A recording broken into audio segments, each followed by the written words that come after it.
প্রোগ্রামে থাকার কারণে অনিবার্য বিপ্লবের ইশতেহার কবি আসাদ বিন হাফিজ। আমি আমার জনগণকে আরেকটি অনিবার্য বিপ্লবের জন্য প্রস্তুতি নেওয়ার কথা বলছি।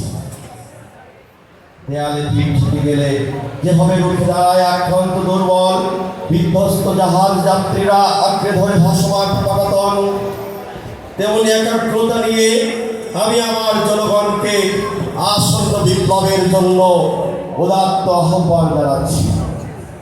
বিপ্লবে মানেই যুদ্ধ, বিপ্লবে মানেই দিল দিল বাঁচতে শেখা, বিপ্লবে মানেই ভাসমান রক্তপদ্ম প্রস্ফুটিত বদ্ধ করা,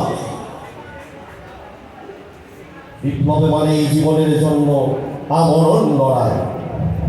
আমি আমার জনগণকে আরেকটি অনিবার্য বিপ্লবের জন্য প্রস্তুতি নেওয়ার কথা বলছি। যে বিপ্লবে প্রতিটি নাগরিকের জীবন হয় এক একজন যোদ্ধার জীবন, প্রাপ্তবয়স্ক প্রতিটি মানুষ হয় এক একজন আমূল বিপ্লবী। প্রতিটি যুবক নারীর বাহুর পরিবর্তে দেখি উত্তপ্ত মেশিন গানে, আর রমণীরা সুগন্ধি রুমালের পরিবর্তে পুরুষের হাতে তুলে দেয় বুলেট গ্রেনেড। ধন্যবাদ।